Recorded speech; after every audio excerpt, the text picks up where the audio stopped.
Welcome back, weary travelers, to Recorder on the Wall, where we're almost back to the original Redwall book in order. I'm Pete. I'm Jeremy. I'm Matthias. I'm Katie. And I'm Adam. Yeah, we're one book away. We're to my favorite novel, but we'll get to that in just a second before we come back around to Redwall, and that's kind of awesome. So that just leaves the second later half of the series that is much longer. Because there are 22 books, you know. Yep. Yeah. How many have we covered? I don't think I've actually sat down and counted. Redwall, Madame Mayo, Brocktree, Luke, Martin, Mossflower. This reminds me of we're counting like divins. 1, 3, 13, 12. Outcast, 11, Mariel, Velma. This is number 10.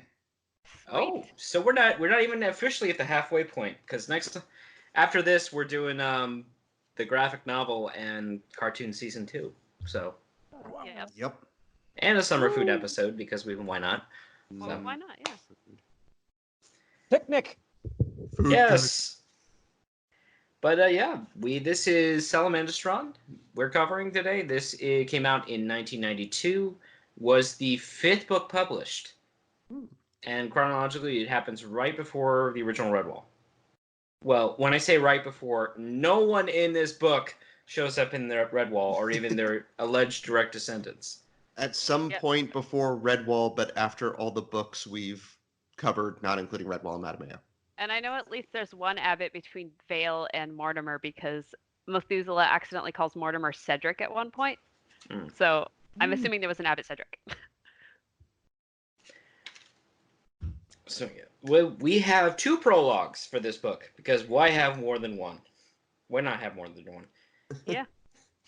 So this book literally begins at Redwall with an unnamed dormouse and a mole kid. It's like, here, let's tell you a story, Burham the Mole Child, about this awesome battle, and we start with the bad guy. Yeah, this is a very interesting story to tell an infant. I'm going to tell you this wonderful story.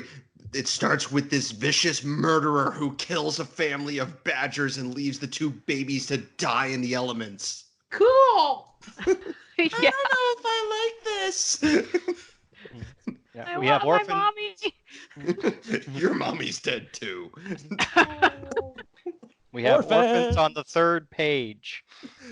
Yeah, literally. Is that a record? And Katie, I need you to, since you're our audiobook expert here, how do you say the villain name?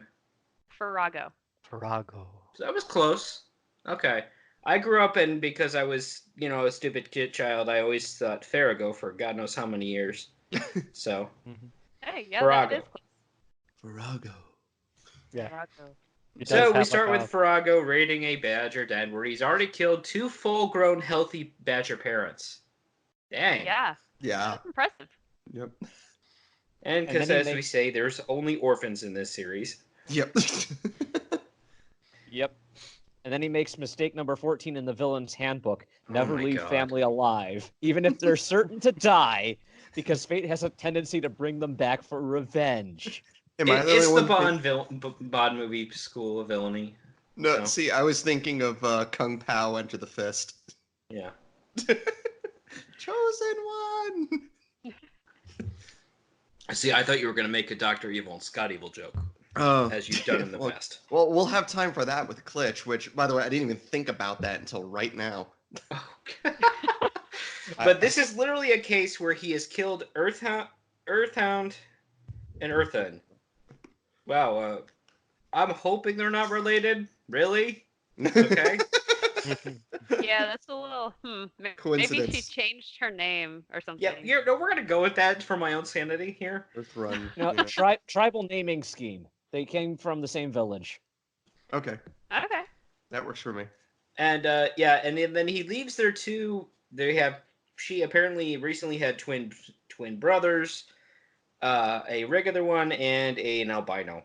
And making the Dr. Evil, he just leaves them to die in the winter.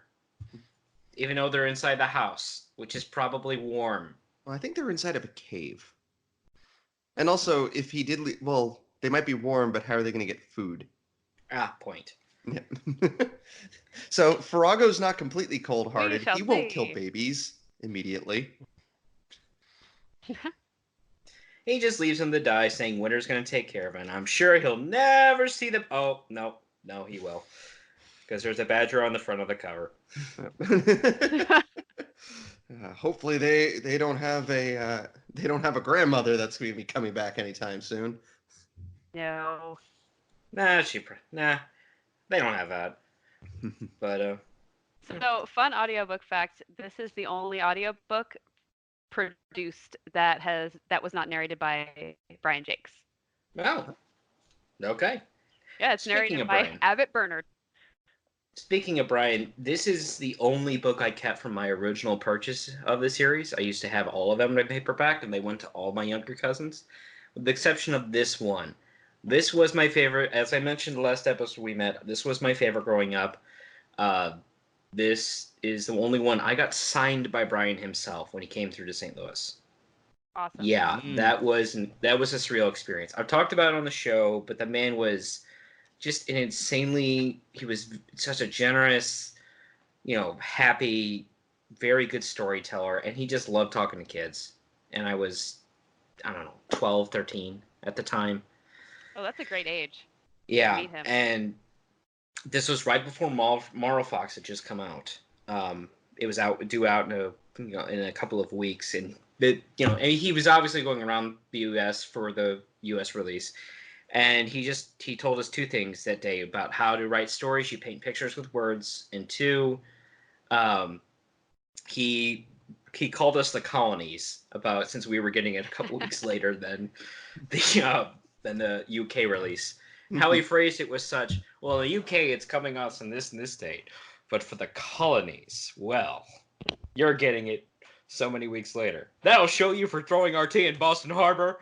And he was totally committed to, he was angry in that moment, and then he just got this big goopy smile on his face and started laughing. We all did, yeah. But no, when my younger cousins started to read the series and I got to introduce it to them, this is the one I kept. This is the one I would not give them. So, of course, yeah. And for the first time, I'm not buying this in ebook. So compared to most of every other one we've read for this series, I read the original paperback. We have yet to reach one where I don't still have the original paperback. In fact, this one, the inside of both cover pages have stained brown now, and I don't know why. Probably oils in the hand. Yeah. So the book actually opens with, even though it's a picture of Redwall on the face of probably that same Dormouse and Mole Babe, no, we find Earthstripe. That name sounds somehow familiar. I'm sure it's a coincidence. And he's waiting for his teenage daughter to come home. Well, she's being a teenager. Daughter. Yes, I was getting to that. Yeah. Apparently, he's questioning herself. It's been the right thing adopting a female badger since Salamandastron was the preserver of single male badgers. Dude! It's really? Typically. It says typically, dude. Yeah. It says that she was one of the few, especially because in a few chapters it mentions Spear Lady Gorse. Yeah, kind of does. And if you're a fan of a series, you know a major character that will dominate 3 books is not only a lady of the mountain, she's kind of pretty critical to the whole plot. Probably the craziest and strongest of them all, but does not know how to hold on to her own weapon. No. But yeah, he adopted a badger daughter named Mara, and they found her as an infant in the hills, and he grew up, and then apparently she liked growing up there, but doesn't like his heavy-handed parenting. No. And as we're going to see, he kind of is a heavy-handed parent. A lot. Bit. So a badger with daddy issues gives their adopted child daddy issues? Yeah. Well, to put a point on it, yes. And continuing the path of terrible parents in this franchise. Well, you know what? At least he didn't abandon her to chase after sea rats. I mean, technically, she abandoned him. Yeah. Sure. He is a step above Luke. Barely, Yep, and but yes. this is where I don't think Jakes has completely figured out how creatures age in the series, because 5 seasons ago it said Mara was an infant, and when you get to like Loamhedge, I think he's 1 season equals 1 year. Oh, okay. And just to point out the obvious, Farrago he was young when he killed Earthstripe's parents. Earthstripe is a full-fledged adult here, and when we meet Farrago in a bit, he's not, elderly. He's a grandpa. Yeah. He's definitely. I think he might be outside of. It's like implied that he's outside of his prime, but yeah, he's definitely not like going like I'm gonna. It's not like Lord Brocktree or Stonepaw and his regiment of senior citizens. No, Right. definitely not. So Assassin's Oh, Creed man, Revelations. Yeah. Yes. Oh, Well, yep. this kind of works though, because if you imagine he could have been, let's say 18-ish equivalent when he killed Earthstripe's parents, and Earthstripe's now old enough to be a dad himself, let's say mid-30s. So yeah, that would put Farrago at about like 55. Slightly over the hill, but still old enough to be dangerous, experienced. And he's very experienced. That much is clear in this book. Yes. And the voice actor who plays them, it's like he has a very greasy sort of oily voice. It's very good. Like it's and the guy who plays Glitch, like I said in the group text, I don't know why, but I find his voice strangely attractive, and it very much disturbs me. But we get Earthstripe. He goes back inside after he gets reminded by pretty much his closest confidant, a Sergeant Sapwood, like, oh, don't worry about your daughter and her best friend. They'll totally be home when they run out of food. You know what? They do. Yep. I you know what? Just reading like about Sapwood throughout this, he kind of reminds me of Stiffener from Brocktree. Oh yeah. I want I like the and he's boxer also a hair. boxing hair. Yeah, I like the boxer hairs. Yep. Yes. And I like how he's like, "Give me a punch, sir. Come on!" And he like gives him a light tap and knocks him over. Yeah. I was like, he's not in a neck brace right now. Yeah. I'm Sapwood's like, okay. I'm not "Do I okay. get the number of that ship?" This is why badgers wrestle instead of box. Fewer broken bones. Yeah.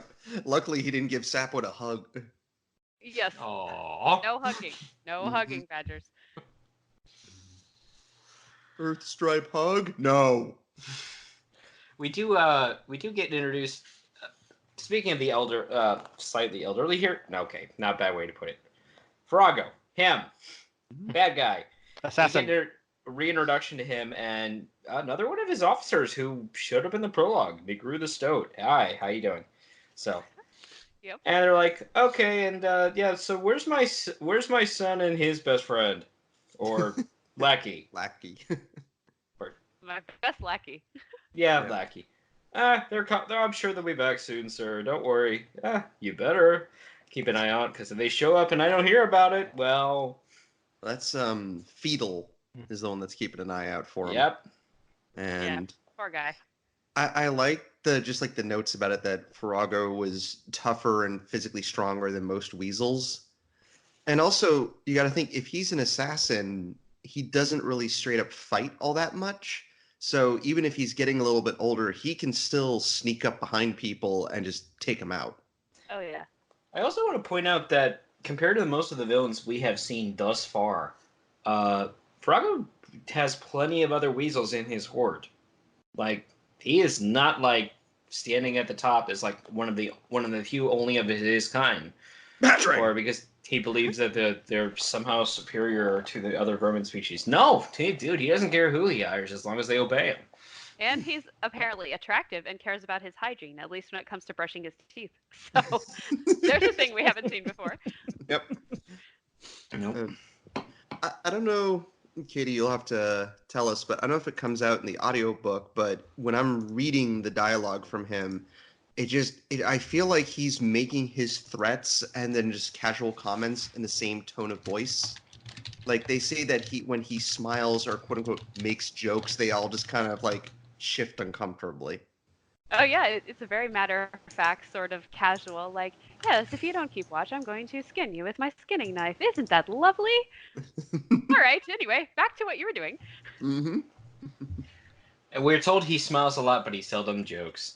So when Yes. he does joke, it's like the awkward boss joke that really isn't that funny, and you have to laugh. Laugh with me. Well, yeah, you What a have to laugh, or weenie. you might get skinned alive with a skinning knife. Come on. Or at least have your wages docked. Yeah, sorry, We no get losing wages? here. Yeah. Well, wages in Farago's group is more like, well, I'll give you one less piece of stale bread. Oh. And you're allowed to live, so. Yeah. We also see Life is its greatest reward. the early B plot developing here with Deathbrush the Fox, who is his own. He's an officer within the Horde, and he's a tracker unit, and he comes back home and he's like, "Oh hi, boss. Those two others, stoats, is it? Yep. So, Yeah, yep. Okay. So it's you send us to tank back. Yeah, we totally haven't found them, but yeah, we thought it'd be better to come back to you. And he actually doesn't get mad about it. No. But the implication's like, you really need to finish that job, okay? Yep. Yeah. It's like HR told me to be more polite, so I'm gonna try. I'm gonna try to be polite this time. Yeah. Did you get the memo? That'd be Oh my great. god. Yeah, that'd be Deathbrush didn't great. fill out his TPS reports. Nope. Fairman HR will hear about this. It just with my red dagger.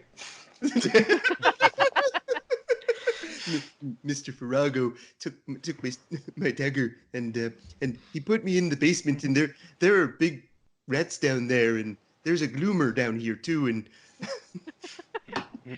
I could burn the mountain down. Set the mountain on fire.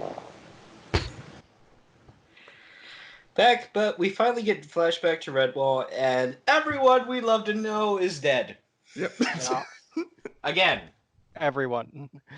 I love how it says Melis went to her well-deserved rest, and I'm like, that's a No, nice she way of didn't. saying was viciously murdered, but okay. Yeah, I thought it was made rather lightly.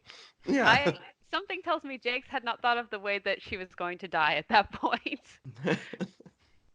Yeah, we're Sax's successor, and Abbas Vale, another mouse, took over. And No while badger. with no badger, yes, they are It's made lacking very a clear. badger, and I'm totally sure they're totally not going to get one before the book is over. I would also like to point out, in its titular book, Salamandastron has been in exactly half a chapter so far. It's almost like they have a sign outside Redwall, like "Badger wanted." Inquire within. within. Ah, get out of my head!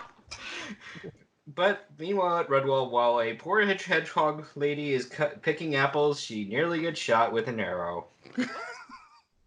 Wait, why did I mean, we know they have a weapons store because crap happens, but why is that under lock and key? Right. But apparently this is a common thing because a squirrel named Samskin? Sam Kim. Samkin, thank you. Tends to do this a lot.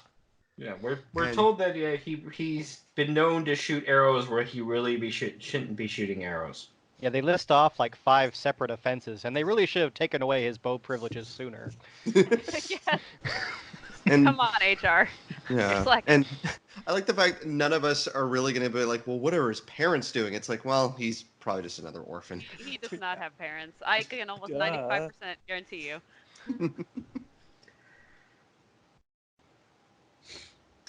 Maybe if he stays really quiet, he'll be silent, Sam Kim. No.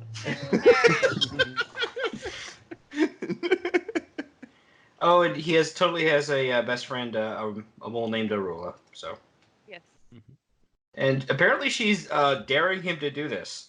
So. Yes, she is. They're very bored at the Abbey. Yes.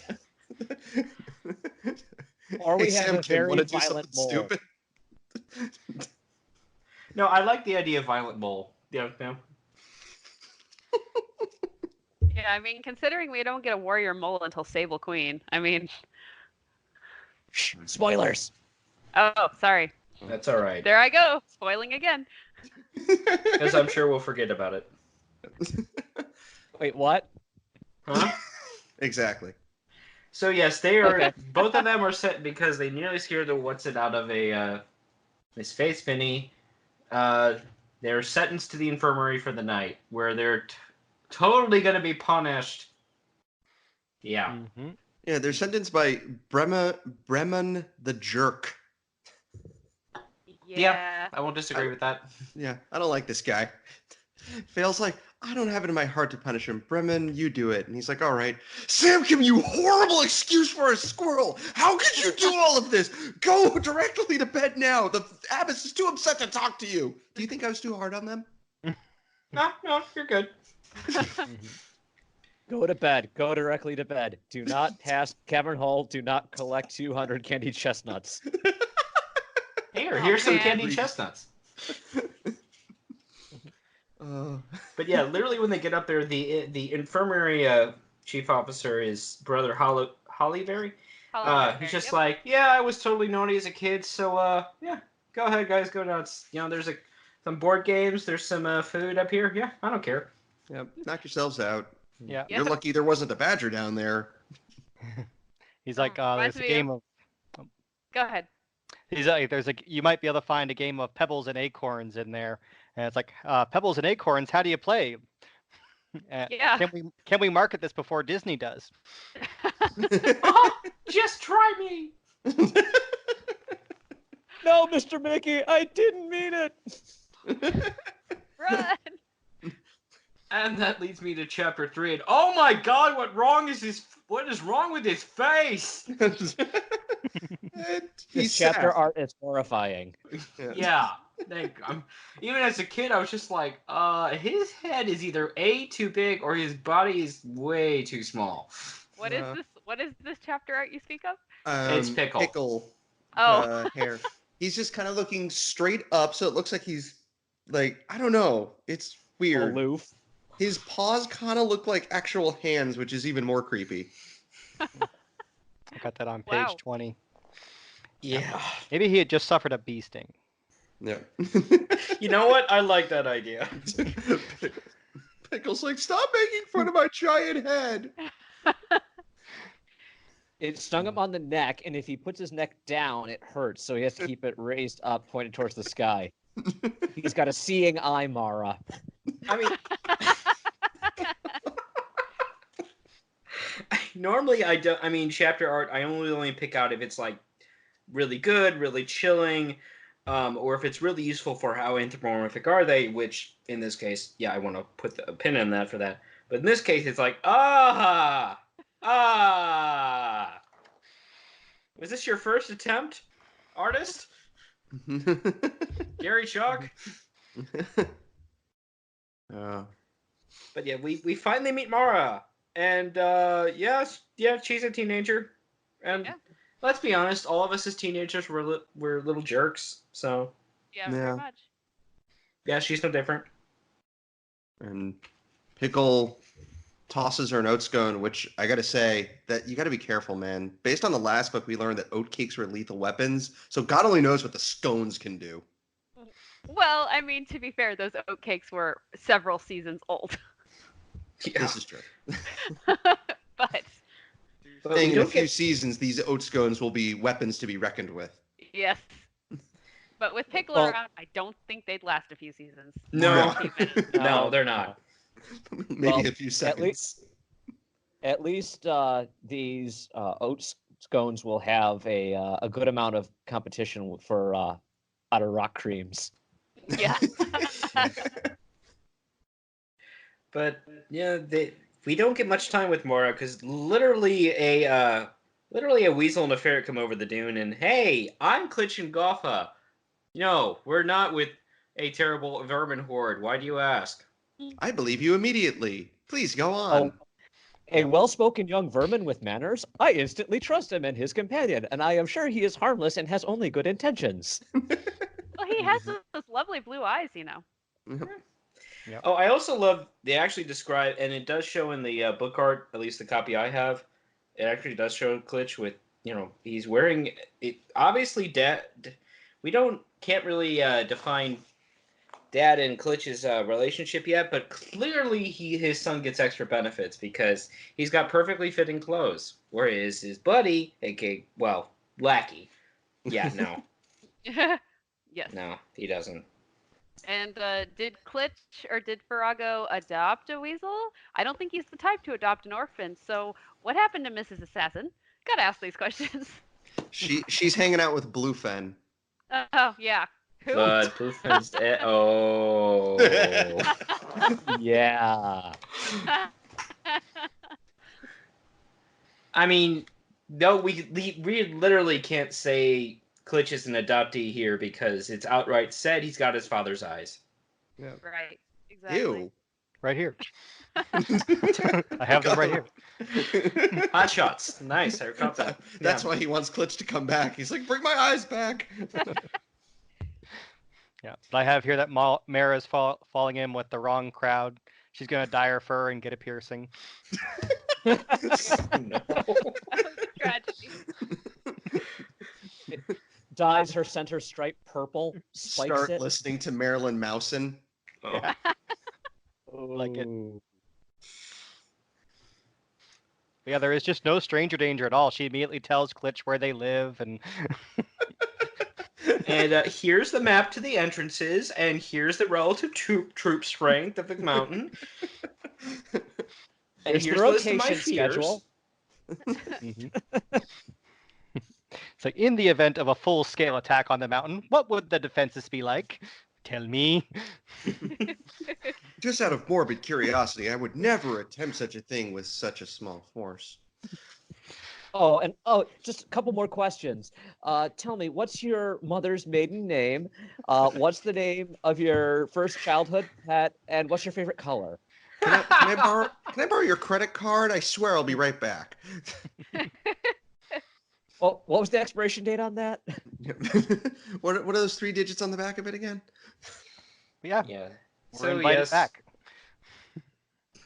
They make it back to the mountain, and before Earthstripe gets to see his wayward daughter, even the local heroes are like, "Huh, she just walked in with a weasel and a ferret." Yep. Yeah. Yeah, Windpaw, who lets them in, just kind of looks at them like, "Oh yeah, this will go well." And then Earthstripe takes it well. No, Oh, yeah. no one takes it well in this series. Yeah. No, I bet Ronblade would have killed them instantly. Yeah. Just like, sorry, what? Blacked out there for a sec. Where are my friends? What friends? On an unrelated note, I need to go wash my sword.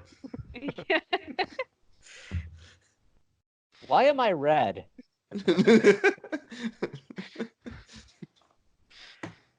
But yes, Earthstripe at least does give them a meal and gives them a bed for the night. But in the morning I'm kicking you out. And like I said, Earthstripe's like, "Hey, hun, we've had this talk about trustworthy species, and I'm sounding like a racist here, huh?" I don't know about I mean, granted, Weasel did kind of murder his family, so Yeah. And Yeah, I wonder. I see. Most of me thinks that he never told her about that because he kind of wants to keep it to himself. Like he thinks that she's probably too young to know about it or whatever. So she probably has no idea about his backstory. Yeah. And you've got to think that throughout his whole life, since he's been at Salamandastron for so long, Earthstripe has spent probably seasons upon seasons fighting off just evil sea rats and all the ones that Ronblade didn't kill. Yes. So, I mean, we'll see we actually get a good dynamic of how Salamandastron and Redwall both handle seeing like two, well, granted, I'd say Ding-Eye and Thura are slightly less threatening than these two, but Yeah. I mean, yeah.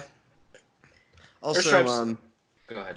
Earthstripe's nickname for Mara, Brown Eye? Yeah. Really? I had to rewind that back. Brown eye. All right. I mean, just one brown eye. Yep, Well, just most one. people only have one, so. Oh. Ba-doom. But oh god, I just got that.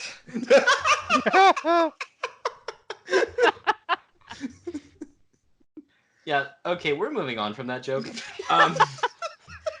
Earthstripe, I mean, yeah, he doesn't even get really talk to Klitschkova, and he totally chews his daughter out for bringing vermin species home, but yeah, he's kind of right in this case. Yep. I mean, this isn't a Slipp and Blaggut scenario here. No, oh no. We're gonna find out pretty shortly that Klitsch means his mountain harm. Mm-hmm. Yep. But yeah, Mara, when he kind of insults her newfound friends, Mara runs off to her room. I'm like, you totally don't get me. I'm like going to my room.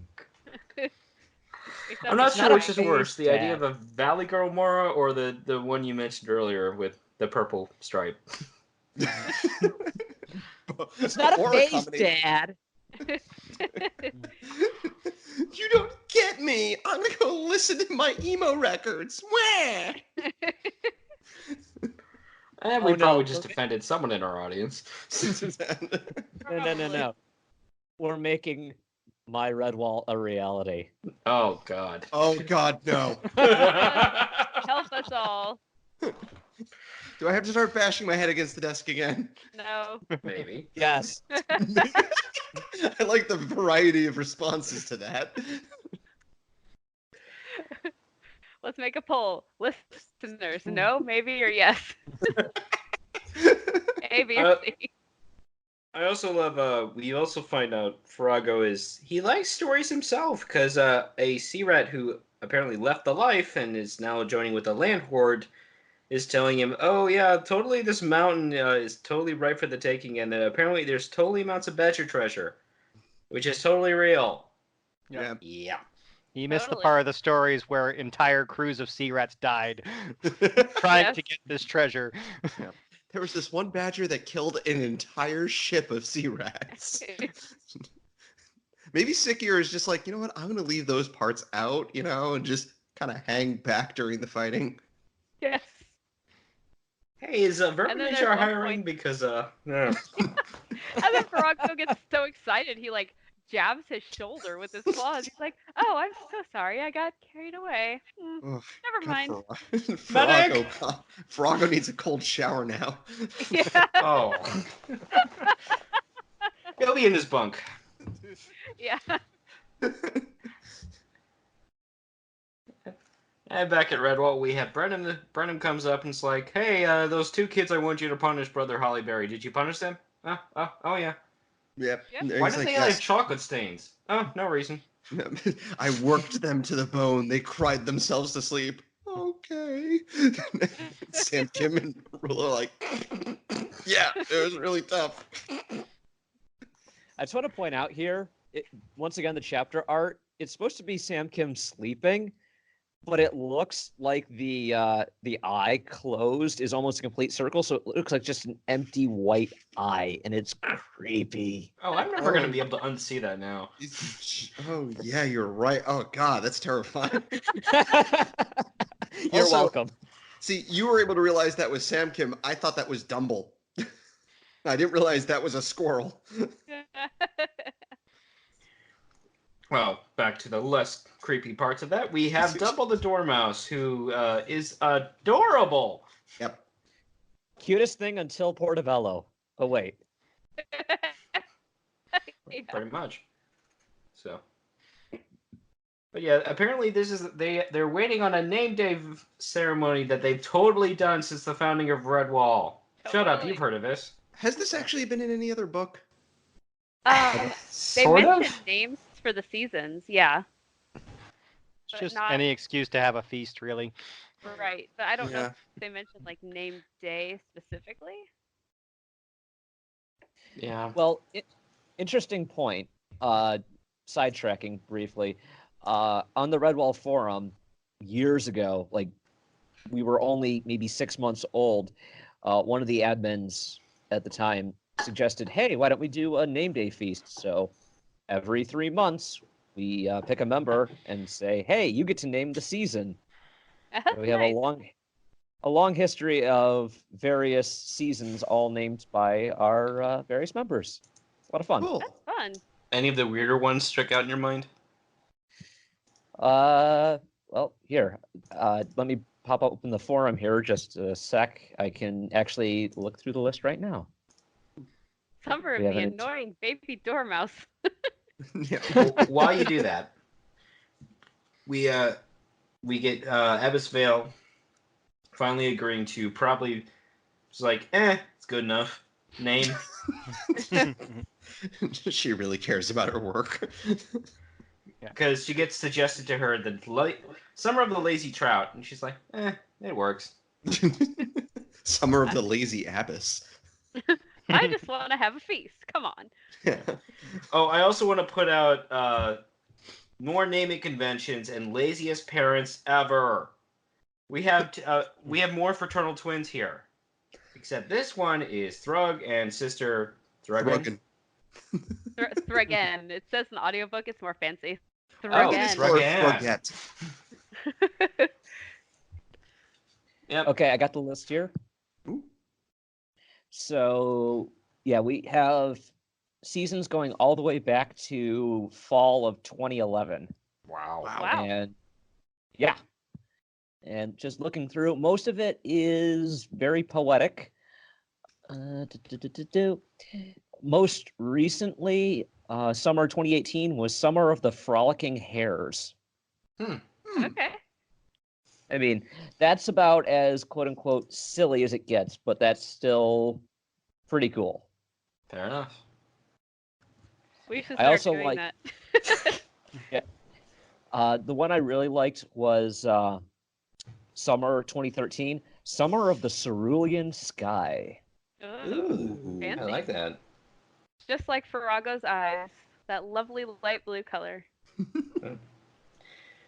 I actually don't know what cerulean blue is, but The only time I heard it before is in Puyo Puyo Tetris. That's a good game. Yes, love it. We finally get our Harry and Lloyd pair, Laurel and Hardy. I mean, Ren and Stimpy. I'm idiot. I like that. You know what? I think we're gonna go with that. But yes, we have two stoats, Stingeye and Thura, and they ran away from Farago's horde. And hey, is that Abby? Yeah, sounds like they're having a party. I'm hungry. They call it like a hoop-de-doo or whatever, and Yeah. I think they have food. yeah, let's go beg. Yeah. I like how, as they're begging, Thura says that his mother looked like Thrug and Abbas Vale. That's one freaky looking lady. yes.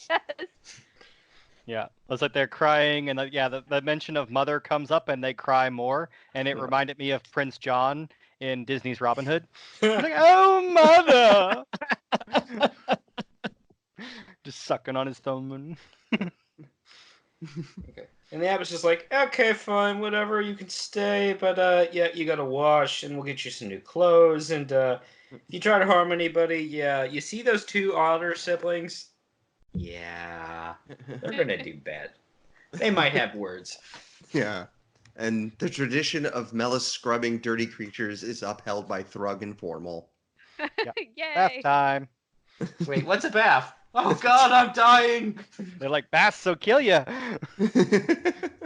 It's almost as funny as Melis scrubbing Dandon from Mariel. Yeah. Oh, yeah. Or scrubbing Mariel, where she's like, where's my gull whacker? It's fine. It's It's like, you hanging didn't out burn on- that too, did you? And then we get the kitchens, where I have to ask, why is the baby helping with cooking? Yeah, I don't know. Doesn't that violate some kind of child labor law in this place? Do we need a Redwall Maybe he HR wanted too? to help. Probably. No. They don't have Mossflower HR. It's Mossflower PR. That's how everybody knows that Redwall exists, and that it's a place that has lots of treasure. They must have really pissed off their PR person in Tagarung then. Yeah, kind of. It's like the only word about Redwall is it's death. But yes, we have all the food porn. Yeah, I think we got a whole recipe for Great Hall cake. Yeah. That sounds delicious. It does. Yeah. You know Who what's wants also to- funny?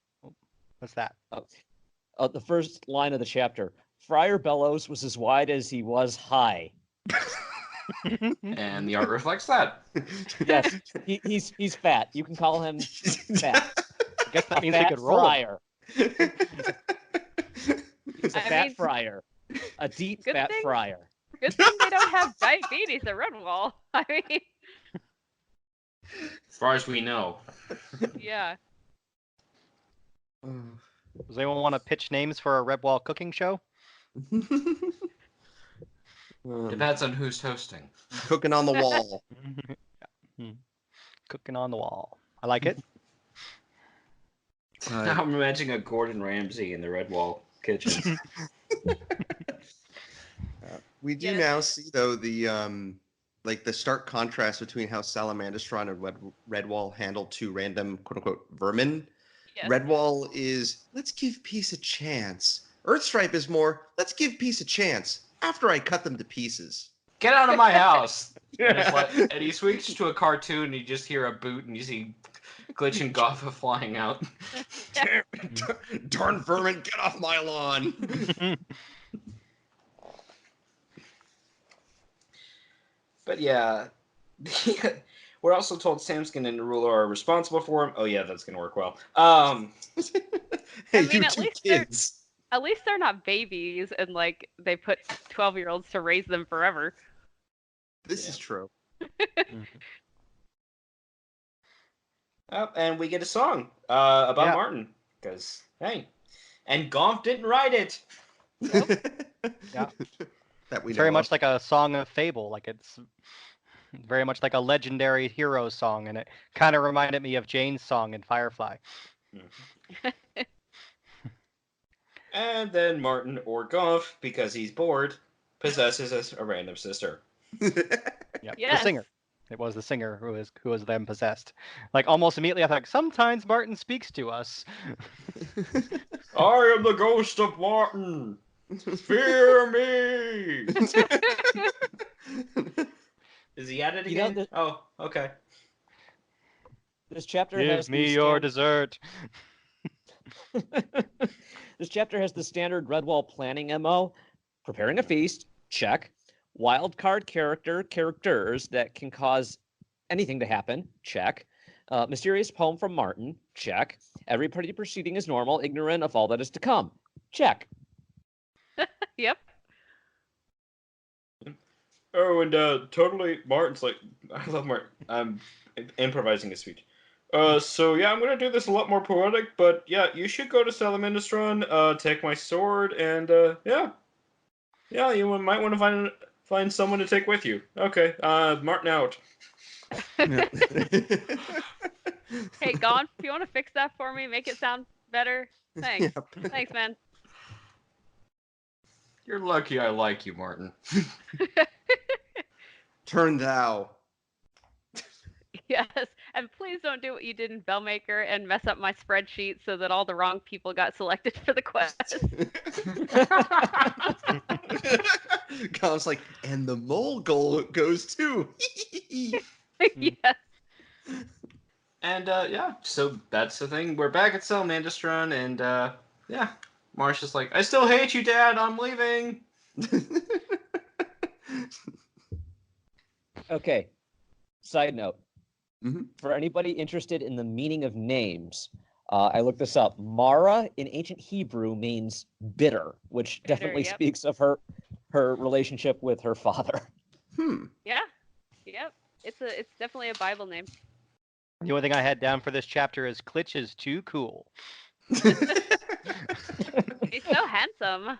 Like they meet up back with him. He's like, "Yeah, we'll just head off. It's gonna be great. We'll just go wherever and we'll have fun." all I put was, we all knew Klitsch was evil. But Yeah, I, true. I, don't, I think it would have been better if we hadn't been explicitly told that he was Farago's son. Like, maybe just add a little bit of mystery there. I don't know. The whole blue eyes thing didn't give it away. All right, fine. Blue eyes, white weasel, fine. Or, give him different color eyes, and when they meet up, like, oh, you have your mother's eyes, and yeah, I guess I love you. Or- Okay. He removes contacts from his eyes and goes, "Fooled you." But yes, Well, Klitsch and Goffa leave the mountain none too gracefully. Well, they're given food, and Mara's like, screw you, Dad, I'm out. Whatever, I'll do what I want. And Pickle follows her without any provisions at all. Real smart, hon. And even the local long patrols are here, so like, fine. Hey, Earthstripe, mind if we follow them? Actually, it's more like we're gonna go follow them whether you want us to or not, because yeah. Okay. Yep. And Earthstripe looks at him. It's like Big Oxeye, and they continuously call him Big Oxeye and Sapwood. And he's like, the biggest, toughest hair, and the one that can knock people out by punching them. I like this idea. But at the same time, Oxeye's named after the Oxeye daisy, which is feminine. Well, no, because after he slays vermin, they're pushing up daisies. You have a problem with my name, Mac? Touche. I mean, you can still be feminine and kill things. Like Krager Rose Eyes was a thing. Yep. Mhm. I think that you would say, like, what a pretty sounding name. Oh, you might want to rethink that. Yes. Who said that? And Also, we finally. apparently, Matthias is the spoiler police because he just called me out for spoiling two different things. No worries. Anyway, Well, Klitsch don't is worry. like. It's not like they're rows for all three of the books that she's in. Spoilers. I'm gonna get you, man. I'm gonna get you. You better regret. If we meet in person, I am going to hunt you down and make you regret those words. Hang on. Let me get some popcorn. I regret nothing. Nothing. How many Of puns course I you put don't. up with over the years? No, he's never gonna stop. I'm sorry. I'm Pandora's box. Hey, you've But- used that before. No double using puns. That's a But- rule now? Yes. is Put now. a lid on it. Well, Anyway, once you Klitsch is open like, Pandora's my box, evil it's plan is okay. coming together. Yes. Oh crap, she's coming. Act cool, act natural. We're totally not taking her hostage. What's that about a hostage? Nothing. Yeah, so Farago's like, we shall take Mara and hold her ransom for 100 million candy chestnuts. I thought about the badger treasure, boss. That too. But yeah, and Mara, you totally know where your dad's treasure is. What treasure? Wait, there's no treasure? I love it too. So she says, I don't know about any treasure. And then Klitsch talks to Farago and he's like, yeah, she totally knows about the treasure. Okay. Dude, you were seeming really smart until right there. Well, she did say, "Oh, I bet there is a treasure that he just didn't tell me about." Yeah, this is true. Mm. But he does then say, like, oh, she could lead us to it. Yeah, maybe not so much. Yeah. But yeah, back at the name day feast because yay, food porn. Well, yeah. And there's not a lot terribly going on here. Yeah. It's story time. They're feasting because hey, why not? It's a Tuesday. And the stoats will not stop eating. It's like, yeah, they tell us another Martin story, and they're like a bit like, who wants a story? And I'm like, oh no, we're starting another story. Like, are we reading Legend of Luke? Abort! Abort! It's a story within a story within a story. And then no, Martin Inception. shows up again. Yeah, guys, I'm still around, and there might be a lightning storm tonight, so you may want to stay indoors because things are going to happen, and yeah. Yeah, on Martin a out. drunken bet with Gon, if I put the sword up on the roof, seemed like a good idea on the time at the time. Or I told a Foreshadowing. squirrel to go do it. So it's funny because in the fan fiction I mentioned in the first fanfic episode, where spoiler, Rose does not die in that fan fiction, but in that one, Martin was telling her about where he hid the sword, and he's like, "Yeah, it should be totally safe up there." Well, I guess I didn't think about lightning, but other than that, it should be totally safe up there. I was like, You're nice. Put it up on the roof, you know. I'm sure it'll survive all the elements and everything, just like the old one. Oh, wait. Huh. Foreshadowing. I thought this was 5 shadowing. Oh, and Sam can totally dreams of Martin. He's like, hey, so normally I ask another mouse to do this, but, yeah, you're gonna have to do. So, Yep. Look for the white one. Lady Amber's ghost kept bugging me, and so I'm like, all right, I'll pick a squirrel this time. Yes. And I liked the touch of he's like, seek out the white one, and then Thrug finds him and starts carrying him back to bed. And he's like, are you the white one? He's like, yeah, totally am. Good, I was seeking you. Yeah, that was easy. That was really cute. Yeah. It was adorable. Loved it. and then, This was still like the night before the name day festival too, wasn't it? yeah, Yep. pretty much. Oh yeah, we went It was back. the was the night before name day, pre-festival and all feast. throughout the house, not a creature was stirring, not even a mouse. Hey! Okay, it was the night cooks, but in their defense, they needed to make up for all the food that was consumed last night. Not a creature was stirring, only Dumble the dormouse. And then we finally have dad and son meet. And, okay, I want to point this out. Of the vermin parent-child relationships we have seen and we probably will see in this series, I wouldn't ever call any of them loving, per se. But this is probably about as respectful as they get. Don't get me wrong. Farago's not afraid to call out his son if he thinks he's being stupid, and Klitsch is also not afraid to call out his dad on obvious flaws in master plans. I think in one chapter they threaten to kill each other. They do. Yes. But at the beginning, it's fairly jovial. They're just like, "Oh, nice work, son." Yeah. But it's obvious that Farago, if he doesn't try to kill his son later, basically, he does value his son's opinion, he does value his son's efforts, and while there may not be a lot of parental affection, I would venture to say he values him as an heir, if nothing else. Right. Maybe not a full-fledged son, but... Maybe he's just not used to having somebody competent in his group. Oh, God, no. And meanwhile, back with Mara and Pickle, we've got Goffa being rude. Yeah. And Klitsch is like, shut up! Yeah. This is like where Klitsch had gone on ahead again. Is this coming out on May the 4th? Because it's a trap! Yeah, Sapwood, this is not the time to quote Return of the Jedi. Yeah, and I love how Sapwood's like, "Don't make a sound," and Mara turns and she's like, "Oh, hey, Sapwood, what are you doing?" Hi, Sergeant Sapwood from the mountain. Are you all alone, or did Big Oxeye come with you? Yeah. That's a nice sharp javelin you've got there. I bet you use it to stab vermin. Hey, come meet apparently my buddy Klitsch has his dad nearby. You want to meet him? And a whole Meet bunch the of other parents. people. It's a party. Yeah.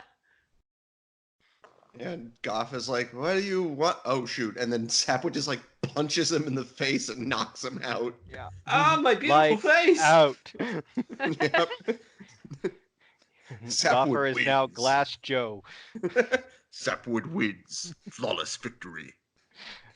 I'm okay. Actually, it's more like, oh, okay. Oh. Oh, and meanwhile, Farago's torturing one of his own horde members by making the guy terribly hard bred, and that's totally destroying what little dental work he has left. Yeah. Yeah. And Vermin dental hygiene.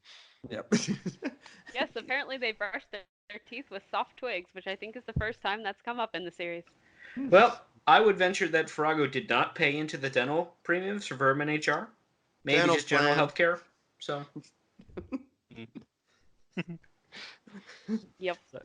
What was the one's dental plan? Lisa needs braces. I was like, Gaffa Clip needs braces. Yeah. Dental plan. Gaffa needs braces.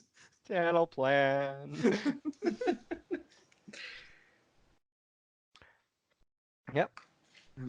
but a lot of yes. station around here. Hey Mara, you might want to run. Yep. No, run away, back towards the mountain. No, all right, or you could run off in the other direction. Whatever. All right. And then Sadwich is looking at the. Oh, I should distract you. Oh, okay, yeah, I can do that. Punch, punch, punch. And back at Redwall, because we have an A and B plot. Yep. Yeah. I was so glad I had like a giant dinner before reading the name day section. Oh my god. Mhm.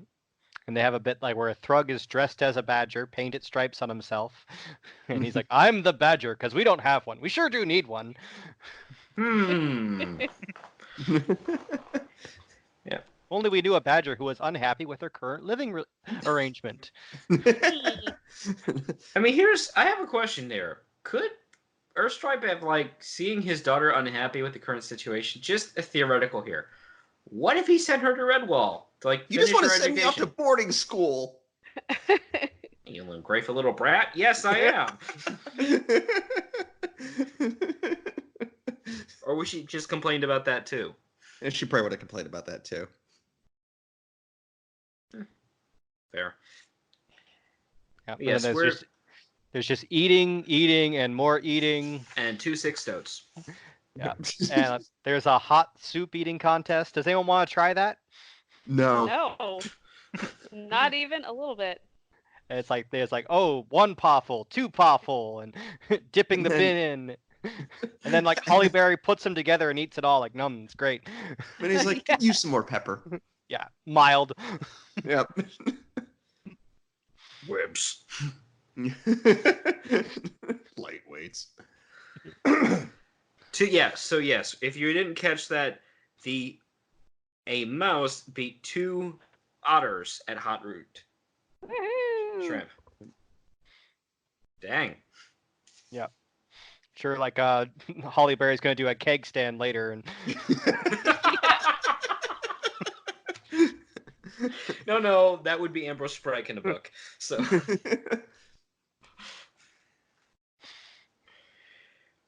but I can't get that image out of my head. Chugging.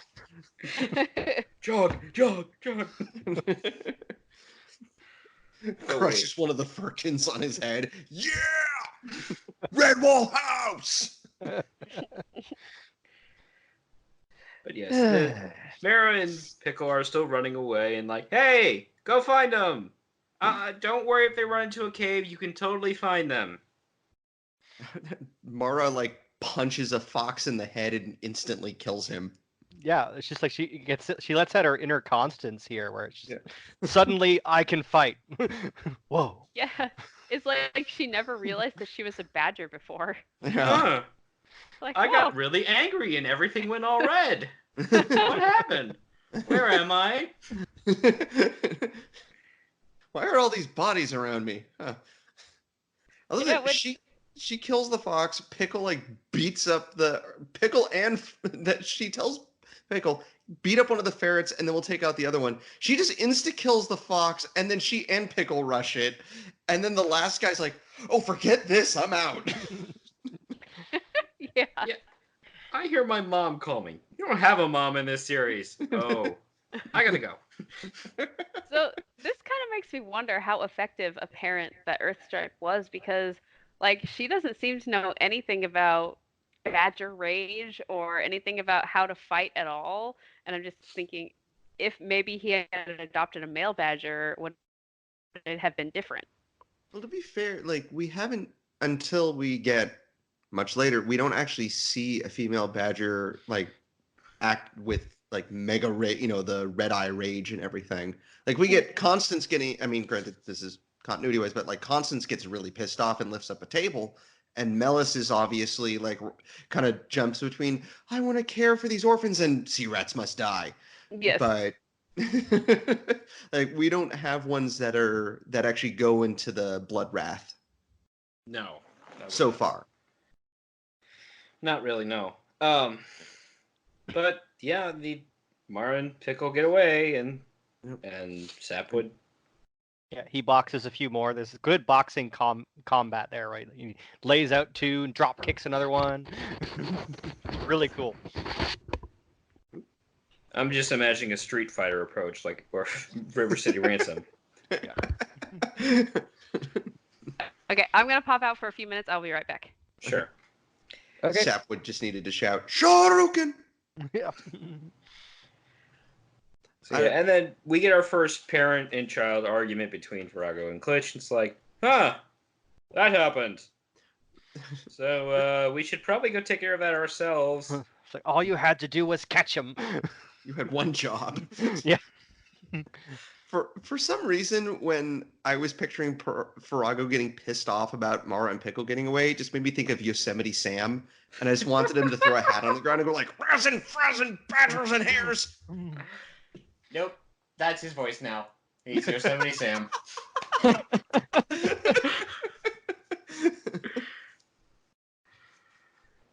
I mean, I can do a pretty decent Foghorn Leghorn, but it hurts, so I'm not going to do that. I say, Klitsch. Let's save that for someone else. Oh. It's like, oh yeah, and the stoats are still eating themselves sick, so... Yeah, they just won't stop. They think it's their duty to eat all of the food. Self-control, moderation, restraint. What are those? Are they food? Can I eat them? Yeah, and they have to be hauled off to the infirmary for medicine. Yeah. Physic? Physics. Yeah. And yeah, I guess they I'm not sure if that's going to be X-Lax or vomit. It sounded like it was gonna be bad. Oh god. Yeah, I'm going to go for the safer option and say that's some sort of vomit juice, and it's Red Bull has a vomitorium. Oh god! They're out. Everyone outside is hearing. What is that? No worries. It's fine. Just the stoats. I think I see blood. No, it's okay. It's Pepto-Bismol. That's what it is. There we go. Water my butt. I just heard a very loud scream. Pepto-Bismol. What? I picked up my headset and I heard this very loud scream. Yeah. We were discussing what type of medicine they were giving. I just want to call them Wingus and Dingus, the 2 stoats. And we couldn't decide if they were being given like X-Lax or Ipecac or Pepto-Bismol. And so I was making like a vomiting sound. Okay. And I made a Spaceballs joke because referential humor is fun. Yes. And then it's gonna be game time, but then there's a storm, so we're gonna have to move games inside. And they want us and we're gonna have some more food in there, of course. Yeah. They mention like croquet. Is this the first occurrence of Redwallers playing like real life games or sports? Well, I mean, there's freaking tug of war mentioned too, so. Yeah. I don't know, just this type of thing. Like it just made me think I want a Badger football team, the Blood Rats. Oh god. I'm trying to think of any other clever species name for a different team, but I'm coming up short. So. The squirrels could be like, I don't know, treetops and timber or something. Maybe those guys who are working on the video game can add like a croquet mini game. There we go. Oh yeah. Well, that just leads up to Sankim and Arula, who are standing outside in a thunderstorm like idiots. Yeah. It's like the one brother had said, I left my glasses out on the step, and I'll go get it. Yep. Yeah, I mean, to be fair, they were retrieving glasses and then just enjoying the warm summer rain. I'm surprised Arula didn't be like, "Hey, Samkin, I dare you to hold a piece of metal up in the air." Yeah. Okay. And then Boom! Hey, does that look like a sword to you? Samson, why are you missing half the fur on your head? Yeah. I feel like this is like one step away from being a Mortal Kombat fatality. No. The sword came down Yeah. after being hit by a bolt of lightning. Martin is Thor confirmed. Whoever holds the sword shall have the power of Thor. Yeah, well, I had Martin swords hit by lightning. I guess we can add that to the stat sheet right next to meteor magic. You think it does lightning damage now? When I heard lightning hitting sword jabbed into something, I just thought of the spell Spire from Chrono Trigger. Yeah. Oh, Samson's like, hey, it's the sword, and where did this Norse armor come from? Why do I want to kill frost giants? And all of a sudden, Arula just keeps saying, "I am Groot." I'm Groot. And then it kind of cuts to Mara, maybe in the same storm, Yep. because they It's a like run big into front. this cave. And Mara and Pickle are like, "I hope the goons don't find us." And it's like, I'm pretty sure they couldn't find their own paws on a bright day. Oh my god, I have paws.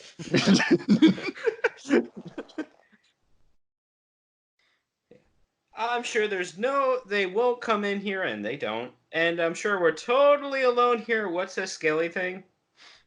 Yep. Mhm. And then back at Redwall, and And it goes, yeah, but right back to Redwall, and yep.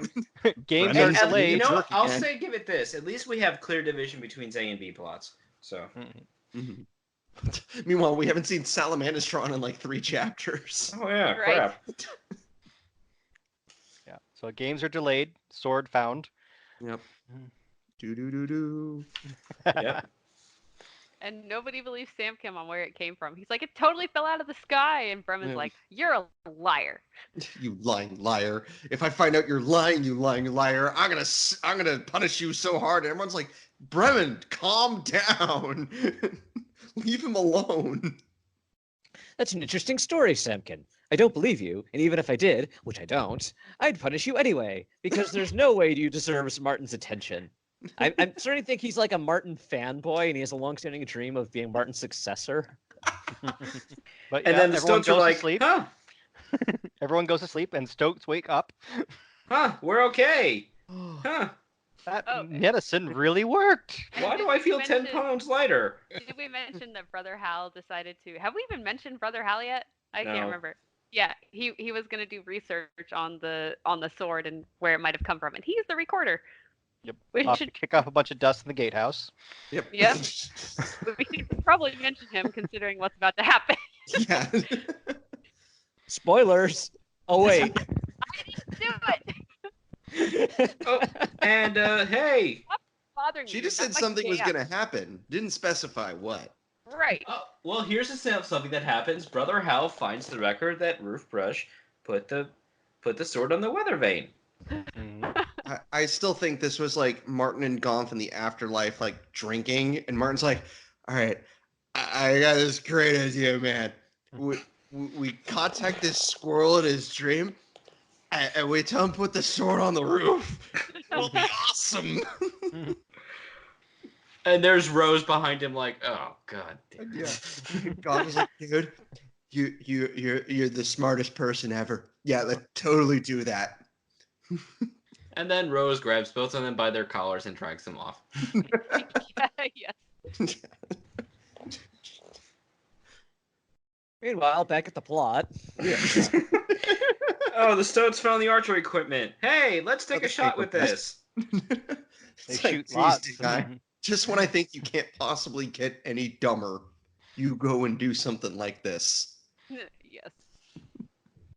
Hey, does that arrow look like it hit someone to you? Oh, I'm sure he's fine. Yeah.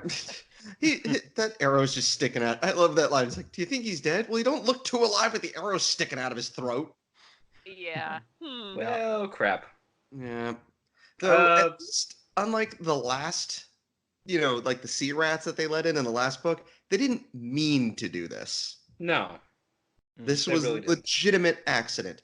However, they do steal Martin's sword, so yeah. Yeah, they just left that out. Yeah, they're like, we should leave it with Martin. Let's not, like, much like the bow and arrows, let's not lock it up somewhere safe. Because, Yes. Dibbins won't get to the sword and try to play with it or something. Yeah. Well, considering these vermin have like sort of like the recklessness of Dibbins, like let's play with this stuff. Yeah. Woohoo! Osha's and, gonna have a long talk with Redwall. Yeah. Oh, and Samkin wakes up in the middle of the night, comes down for a snack, and finds Brother Hal's body. Oh no, I he gotta trips he trips Yeah. over the bow and crashes into it and starts freaking out. And then Friar Bellows walks and goes, Samkin, what have you done? Yes, which I gotta say that would be horrifying to like trip over a dead body. Yeah. Like, no, thank you. And we're back to Salamandastron. Yay! Prepare for war. And Earthstripe is I Kind of can't think of, I rotund. literally can't think of a better word. He is badgering Sapwood. Yes. Also, the chapter artwork shows him that he's been drinking a lot or eating a lot. He's definitely got a gut on him. Wait, really? Chapter 12. Check it out, page 90. Yep. Oh yeah. Where's my beer? He's got a hammer. He's shouting, "Bring me Farago." Yeah. Okay, I need to cut in here because I'm going to need to get going here in just a sec. But I wanted to talk about the whole long patrol something up for war thing, because we see the long patrols. Hare's getting lined up, ready to fight Farago's horde. They get all their gear ready, and it's so hare-like, I suppose.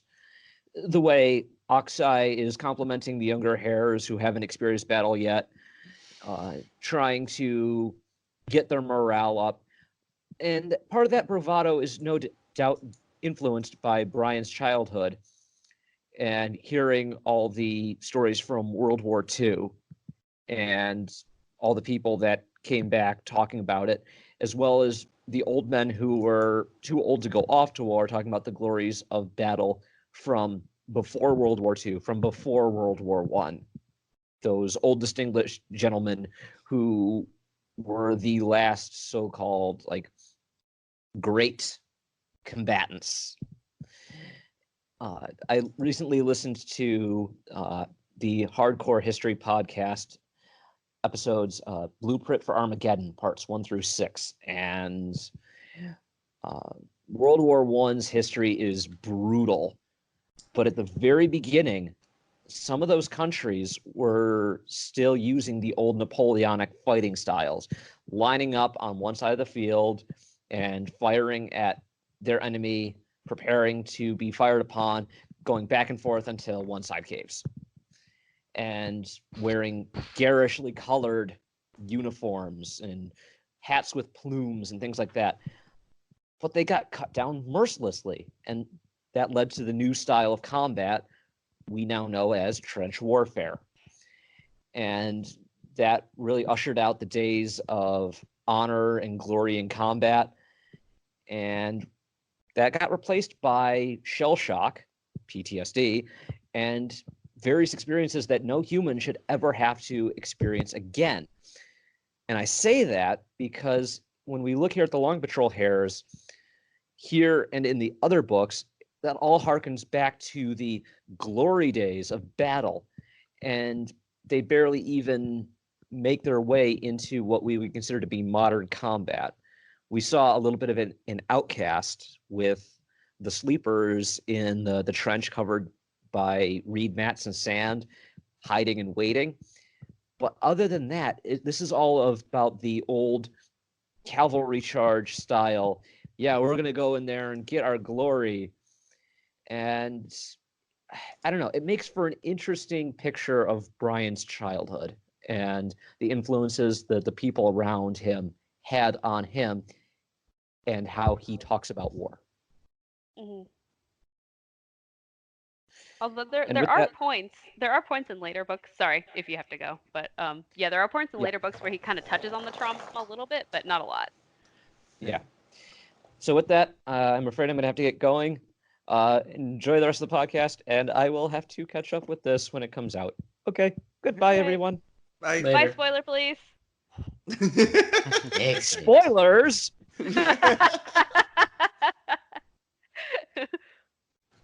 Once he's gone, I can spoil all I want. Nope. Aww. Who's the deputy? Papa Abbott. Darn it. I can't kick Pulling him double off duty. Yep. Yeah. I did get a real like Helm's Deep kind of vibe here. And I also liked there were a part there with two soldiers in the assassin's army. There was a fox, and his name was Fulgrim, and it's like that's the name of an otter in Legend of Luke. I'm pretty sure. Oh, you're right. Just kind of a nice like, hey, that's a soldier's life guy. I liked it. Yeah, and I like the contrast between Farago, who is sly, patient, and cunning, and meanwhile our hero of the book is emotional and easily riled up, Earthstripe. Right. Yep. He definitely is. Yeah, Farago is definitely one of the more patient villains we've seen so far. Is like we've got, like I'd say Swart was pretty emotionally contained at times, outside of when he had to deal with Sunflash once in a while. But we had like Sarmina, who was completely out of control and eventually out of her mind. Badrang was actually pretty cool and calculating. Ungat just kind of sat there and was like, yep, this stuff is happening. I'm going to kill these guys and throw them out a window. We had Gabul, who was just completely bonkers. Yep. So it's nice to see another cool calculating villain who is not completely like bat poop crazy. He's more And level. even Klitsch himself. Foxwolf. So even Klitsch himself is still pretty. He's more more action based, but he definitely it takes after his father that way. Yeah. And one of his crew is named Doghead. What's a dog? I don't know. Yeah. Yeah, that was weird. We do get a good moment of Farago like addressing the troops and saying like, some of you might think Farago's getting old, and he looks at Klitsch and he's like, and you might think I'm hard of hearing, so you gossip behind my back. And he looks at Fulgrin and Raptail. They should have worn their brown trousers today. But I just like that it's like he comes off as like just always cool and like, I know you're talking behind my back. Just so you know. Bad things will happen to you eventually. Mwahaha.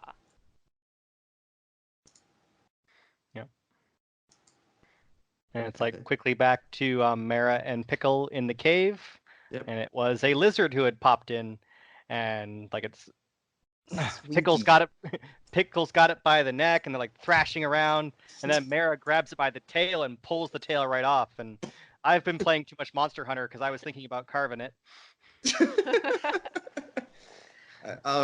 Swinky the lizard, whose tick busy lost its precious cave. I mean, I gotta side with him here. You've got two strangers who run into his cave, wake him up, beat him up, and Rip break his off his tail. Mhm. Yeah, I'm gonna side with him on this. Right, but Yeah. I mean, what else were they supposed to do? But the name Swinky also sounds like a DK buddy animal. Swinky the lizard. And if you're listening on the audiobook, his voice is really cool. It is. It's very and like snaky. Yep. But yeah, he's like, okay, fine, you ruined my cave, but I'll totally help you guys, and I'm totally not gonna betray you. Wink, wink, nudge, nudge. I can just picture like if some of the older hairs were like if they could watch this somehow, they'd be like, "Oh, Mara, Pickle, come on, you're not gonna fall for this, are you?" They failed their confidence check. Yeah, where were they in Long Patrol school? Judging by Pickle, I don't think he was getting very high grades. Aw, I like Pickle. I'm not saying he's a bad character. I'm just saying he's not exactly the brightest torch in the bundle. Maybe not. Well, back at the Redwall witch hunt, where Bremen's just like blaming everybody for everything now. It's like, Hey, Simkim riot! had the bow. I'm so ashamed of him. But what about, where are the two stoats gone? They were the cause of it. Like, Jesus, dude, you're going to blow a blood vessel.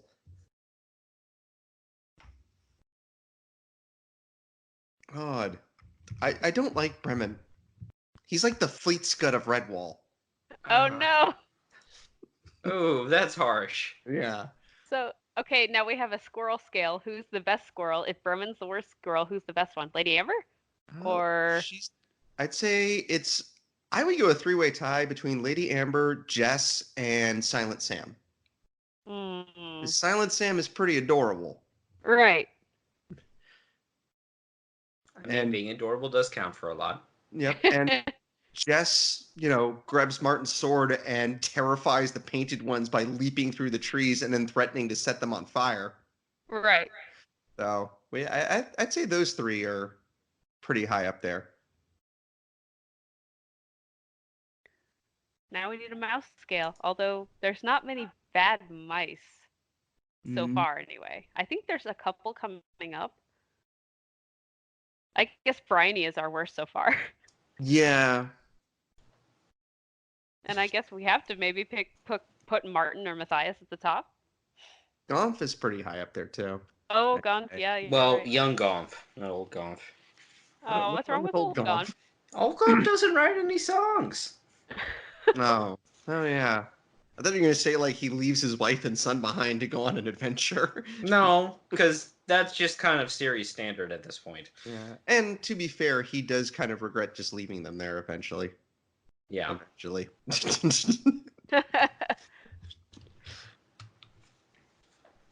Where we should, we should have like an episode where we like rank this, like the certain characters in each species group. Like, these are the mice that are really good. We'll have a scale. It's like from Fleet Scut to Martin. Here's the bad to best. Oh, and back to the plot. I'm sorry. Yes. So yeah, they don't catch Mara and Pickle, and McGrew, who showed up in the prologue, is one of Virago's earliest followers. Hey, boss, we totally couldn't find him out. Where'd my ear go? It's like, I'm sorry. Did you say something? I can't hear you. Owie. Yep. And he uses it to scare the rest of his horde. Like, see, when you fail an order, things happen. Isn't that right, McGrew? What?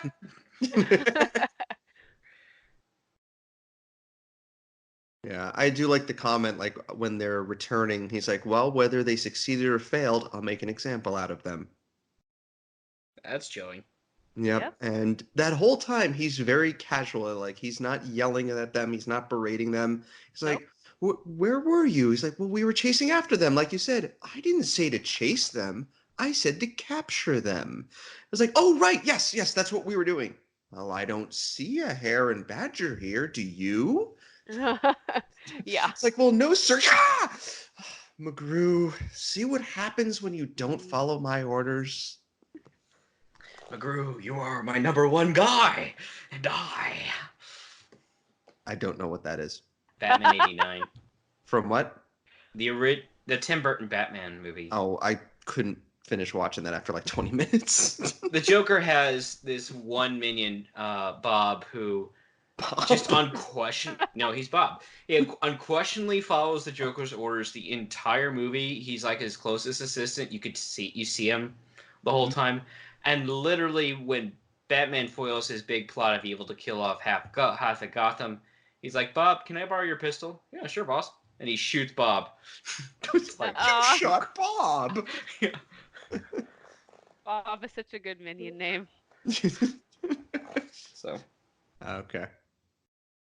But yeah, back to Redwall. Hey, we have a brother dead and a squirrel that everyone believes did it. Oh. Yeah. Vale's like, we should probably tell Samkim that we don't think he did it. And then they come back and they're like, yeah, he kind of ran off with Arula. And then what happened to the sword? Yeah. What happened to our guests? Yeah. Oh. Vale's like, we should send someone after him. And then Hollyberry goes, no, he's been chosen by Martin. He must do this on his own. He's a kid. Yeah, like, this is kind of stupid. Yeah, Vale, I mean, we all know this ends up going the right way, but Vale really should have just gone like, Thruggan, go get him. Right. Or at least go help him out. Yeah, at least go help him. Like, go help him beat up the Stoats, get the sword back, and then come home. Everybody wins. Yep. And speaking of said stoats, they are into the woods, and one of them is not looking so good. Yep. Uh-oh. Uh, Too much? Too much? Oh, no, it was the bath. He said it was the bath that did it. You know, here's the thing. Spoilers here. Yeah, somehow dry ditch fever got inside Redwall, and could have been the stoats bringing it into him. Maybe, but you could arguably make a case here that somehow Redwall had this disease inside it, and it's just now starting to catch. I mean, I point out their main drinking water source is a pond. Right. That they catch fish out of. With a lazy trout in it. But meanwhile, Earthstripe is getting in touch with his inner hippie. This stuff is great. Yep. Yep. I do like this bit where he's going through the names of the previous people, like Badgers of the Mountain, and they bring up Sunstripe the Mace. Yep. And that's a nice bit of continuity because this was written before Outcast, but at the end of Outcast, we have that little bit of he changed his name to Sunstripe. Oh, I just had a thought. Maybe because I know in Mossflower sometimes Bella calls him Sunflash and sometimes Bella calls him Sunstripe. So maybe Jake's is like, oops, I messed up that name. I called him two different names. I'll make a reason for that in Outcast of Redwall. I would... Okay, as somebody who does write stuff and has done things like that, yes, I will go with that. Oh no, I definitely approve. I'm like, that's a great way to get around that editing error. Yeah. Well, I'm fine with that too. Yep. And then Earthstripe gets into Boar's secret stash. Hey, is this stuff still good after all these years? Yep. And then he wakes up like a day later. It's like, oh man, I'm really hungry. Hey, sir, we sent someone back there to check on you. Did you ever see them? Yep. And he left the boulder on the side too. Like normally they close Sunflash at least closed the door behind him before he got high. Like Earthstripe, you could tell he didn't have any parents because he's not used to people walking in on him while he's token up. And no, I don't know that from experience, but I'm just thinking about it. But Earthstripe, yeah, he carves a bunch and he finds a poem that he's not sure if he wrote or someone wrote. But yeah. I see poems. Hey, it's Martin again. Yeah, you should try carving this. I'm very bored. Gomp's like, all right, now I'm going to translate this into a riddle for you to interpret. You don't have to do that every time. Drunk Martin and drunk Gomp are at it again. Ignore me. And at this point, I think Rose and Sana just went off and did their own thing. Like, yep, we're out. Yep. Columbine's like, just let them be when they get like this. Yeah, they hang out with Bluefin and Mrs. Assassin and all the other underused female characters. They're like, I love Bluefin, it. you're Mrs. really quiet. Assassin. I just want to think of Bluefin like Kenny from South Park, where they're like, so Bluefin, what do you think about that? Well, she did die in winter. Yeah. Oh my God, they killed Bluefin. But yeah. Oh yeah. So let's see. Thura dies. Another pair, which What? is Bart Thistledown of the Western Thistledowns, Mm-hmm. and I like him immediately. Yes. Oh, me too. And then, Thura dies. Bye, Thura. Glad to, and Ding-Eye doesn't really seem to care. Well, crap. Well, sucks to be you, buddy. I'm off. If you're dead, don't say anything and lie there. All right, see ya. I'm not dead yet. I feel happy. He's like, yeah, I don't want to get the fever, so I'm just gonna go now. Bye. And they sank him in through a rule of find him, along with the other guy, the hermit. What? Fergal? Fergal. Fergal. Yeah, Fergal Rock. God. Fergal. I'm looking down at some notes here. Let me see whose notes are which. Matthias refers to. Wait, somebody referred to him as like Yoda. Wait, where'd it go? We'll just do a control find. Oh, here we go. Yeah, so no, it was Adam put Samkin found a Yoda Smeagol Hermit Vol. So it's like, body dead you found? Yes! Never get sick I do. Have important things to do. Yep. Go help Redwall I must. Dry ditch fever you have. Yes. But yes, they bury Thura and Ding-Eye. Ding-Eye finally runs into justice. That's sort of. book 2. Is it? Yeah. Oh, never mind. You Spoilers. didn't hear that. Ignore Spoilers. him. Ignore me. The spoiler police deputy accidentally spoiled something. Who watches the Watchmen? So yeah, yeah. Oh yeah, and the Abbey has dry ditch fever. So yeah, they're all dead. That sucks. Yep. And we get Farrago being kind of smart. I mean, like, I have all my troops carrying torches. They can't see us. They're all carrying 2. They'll think there's 2 of us. And now we'll put them out so they'll freak out overnight. And Klitsch is like, Dad, this ain't gonna work. They're too smart for that. Oh, you'll see. Inside, yeah, everyone, they're trying the old torch trick again. Yep. And So, you know what? To be fair, Farrago's plan would have definitely worked against Redwall. Oh god, yeah. Yeah. You would have had Abbott Mortimer being like, "Oh, we gotta surrender." They put out the torches. You know, I can't help but think if Salamandastron had time. Sorry, I live next to Farrago on a a train. I live next to train tracks now. Nice. All aboard! All aboard the assassin train.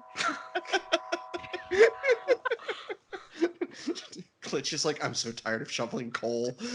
I was gonna get if Salamandastron had more time. I was surprised. You know, like, hey, why don't we bury some dry grass or down there on the beach? Hey, while they try the torch trick. Okay, guys, put out your torches. Oh, why am I on fire? It's like, oh, the beach is on fire. Never seen that before. Well, so yeah, at least they're not on fire.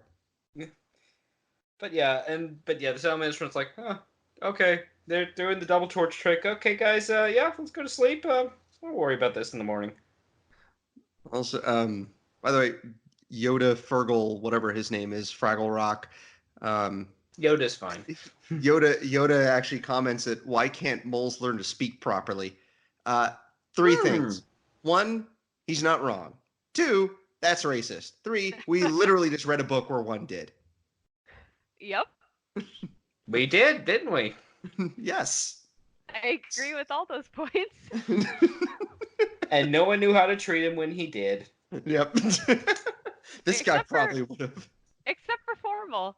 Like, Formal is just like, oh, cool. You got a nice place down here. All right. See ya. Oh, but meanwhile, that totally lizard that Mara befriended totally betrayed them, and yeah, we saw this coming. Shocker. Yep, So more- hey, Mara, do those look like cannibal toads to you? Which Hey, at least these were foreshadowed by Farrago and Klitsch earlier. Oh yeah. One of the things we read is Farago took I don't know what reason he went into war against toads and won generally, but came out with the depleted horde. Or am I going crazy and that's another book? I think that might be Outcast. Yeah, you're right. Yeah. Ignore me. Oh, it's just like a reference thing from what we were talking about earlier. Adam was mentioning that he wasn't sure if Fulgrim the otter had the same name as the fox. His name is actually Forgrim instead of Fulgrim, but they are very similar. Yes. Let's see. So yeah, the Mara's given to Cannibal Toes with Pickle, and they toss him in a food pit, and their lizard friend waves goodbye. He wasn't very friendly at all.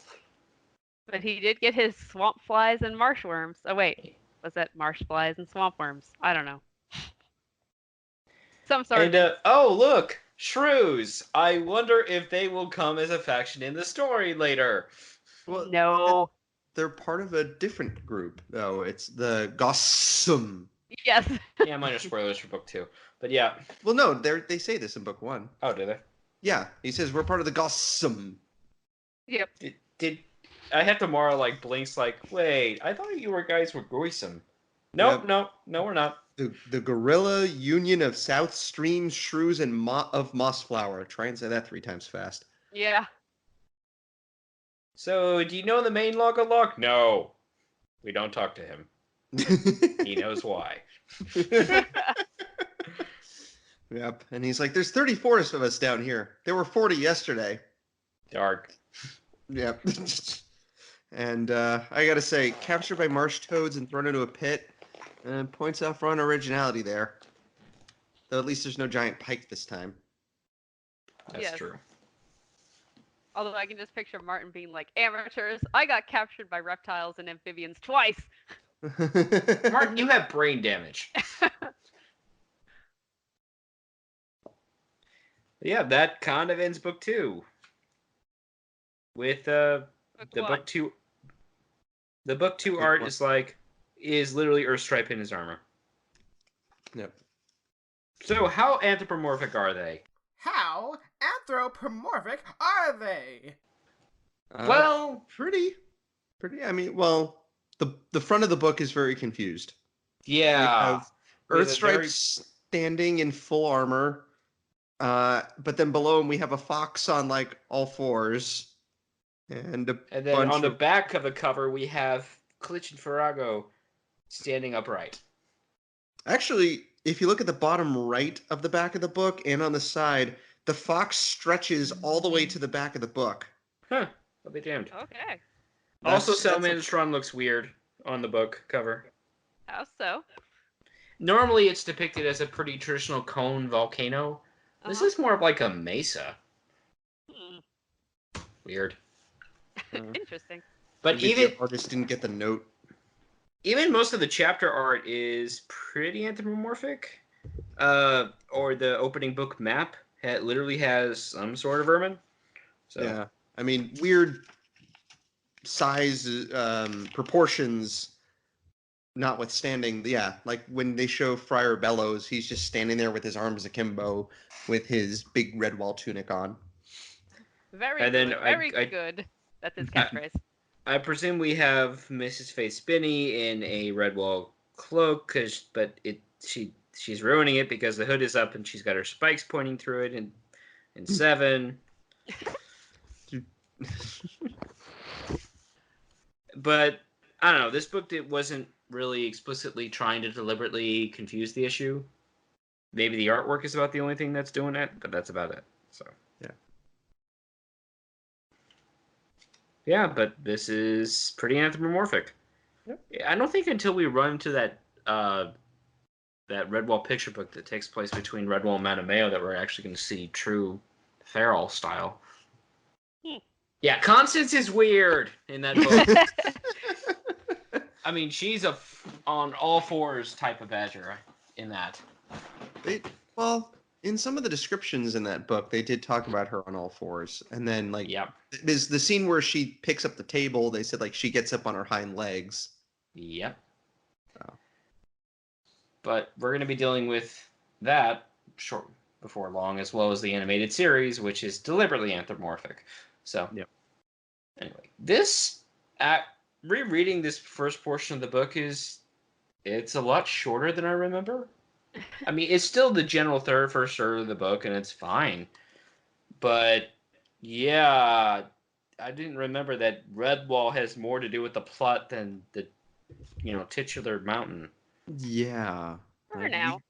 Yeah, this is true. Like, I feel like there wasn't a whole lot we really needed to see with Salamandastron in this part. It's like mostly just establishing, like, okay, Earthstripe's in charge. He's kind of a tyrant at times. He hates Vermin no matter what. He cares about Mara, but she's a rebellious teenage Disney princess. I mean, Badger Maiden. And I want adventure in the Great White somewhere. Oh God, adventure's not fun at all. Yeah, I can just imagine Earthstripe looking down in like the food slave pit and be like, "So, you enjoying your adventure? Shut up, Dad." And just like establishing some of the main hairs, like Sapwood, Bart, and Big Oxeye and Windpaw. And like it's mainly just establishing stuff for Salamandastron, whereas all the plot is kind of happening outside of it. I do agree that we see Redwall maybe a little too much, considering the book is called Salamandastron. But there was a lot to get through with Redwall of setting Samkim and Arula off on their journey, where I'm sure they'll never run into Mara and Pickle in any conceivable way. Oh, of course not. It's funny because the summary in the beginning of, or at least in the front of my hard copy book, it says that the 5 lives of the young creatures are intertwined, and it's Mara, Pickle, Samkim, Arula, and Klitch. Like, okay, but Klitch only interacts with 2 of them. And briefly. Yeah. It's like, what does that mean? And on the back of the book, actually, on this copy, it says, "In the woods and mountains of Redwall, the badgers and mice and moles lived in peace until one day a weasel assassin came to change their world forever." No mention of Salamandastron. Nope, that's wrong. I will point out also that in the front of the book where I was reading the summary, they spelled Farago's name wrong. Oh. It's spelled Farhago. That's like the old woman version of him. Yeah, Oh, Klitch, where you been? I've had dinner waiting for you. I mean, maybe that's what his mother's name was. I don't know. There we go. Farhago. Farhago. Real hag. Yeah. Farhago, come in and eat your dinner. I made Eye of Newt again. Oh, God. I'm running away to the Salamandastron. They'll take me. Oh, God, they're not taking me. No, Earthstripe's like, "Come on, I'll welcome you with a nice, crushing, loving hug. I don't trust you." Did you know I have my chiropractic degree? Let me use it on you. It'll be over in a snap. Ouch. Oh, that's evil. I guess badger hugs are all they're cracked up to be. Wah, wah. Okay. I'm keeping track of all your puns because the rule now is you cannot repeat your puns. Is that my? Do I get a punishment when I do? You already did that one. Yes, a while ago. Yeah, we need a Katie. We need to get you the taboo buzzer. Yeah.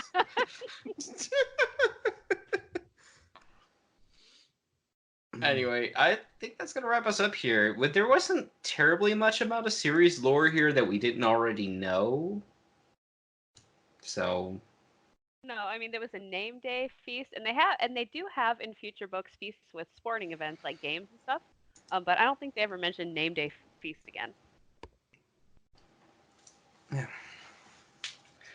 All right, I think that's going to wrap us up. Cool. So... Anyway, let me try it one more time, Jeremy, before you do your deep breath and rush through all of our social media contacts, okay? All right. Let me try it. Good. I will give you the floor. Red leather, yellow leather, red leather, yellow leather. Actor warm-up. You can find us at recorderonthewall.com. We are available on iTunes and Google Play Podcasts. Our Twitter is ROTWPOD, and our primary email contact is ROTWPOD@gmail.com. We like reviews on any service you'd like to review us on, and reach out to us sometime. We always have a bit of fun interacting with fans. Reddit forum. Yep. Oh, You forgot the forum in Reddit.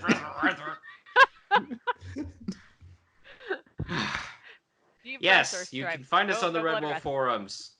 Yes, you can find us on the Red Wolf subreddit, Eulalia.